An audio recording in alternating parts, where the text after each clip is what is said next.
जय हिंद, वंदे मातरम।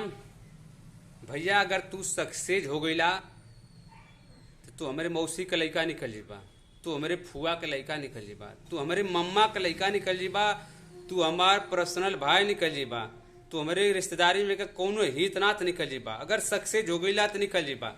अगर ना सक्सेस हुआ, पर्सनल हितनाथ हुआ, तू पर्सनल भाई हुआ तो कहीं ना कह रहे ओकर बात हमारे सामने बात कर का बोल भैया। अरे सारे वो इतनी बढ़िया दर कमीना है कि सारे के बात मार कर दर मादर चौदह देखे में तो इतना बढ़िया निकली कि उतनी लवंडिया बाज होकर तू हमारे सामने बात मत कर। अगर तू सक्सेस जौने दिन हो गया तू कितनो लतखोर रहा, तू बानर रहा, छछुन्नर रहा, आनर रहा, तू जाए सक्सेस हो गया तो दुनिया तो डीपी लगाई और तोके प्रणाम करी और तो हर हाल चाल पूछी।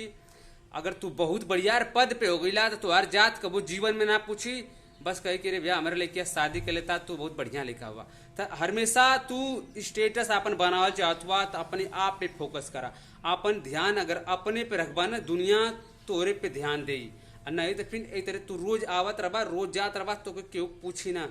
अगर जिंदगी में सुकून चाहत हुआ ना तो अपने आप पे मेहनत करा, दिखावा का मेहनत कभी मत करा। तोरे अंदर तू जागत हुआ, तू सुतत हुआ, कि तू उठत हुआ, कि तू बैठत हुआ या तू कोनो काम करत हुआ तो के मालूम है। ठीक, दुनिया कितना मालूम है, दुनिया के जगह के चक्कर में तू खुश सूझ जात हुआ। जौने दिन सक्सेस होबा ना दुनिया तो डीपी लगाई और तोके प्रणाम करी। ठीक है, सक्सेस के पीछे भगबा दुनिया तोरे पीछे भागी, नहीं तो फिर जीवन तुम्हारा ऐसा ही रही। तू आवत रहा जात रहा कोनो मतलब ना।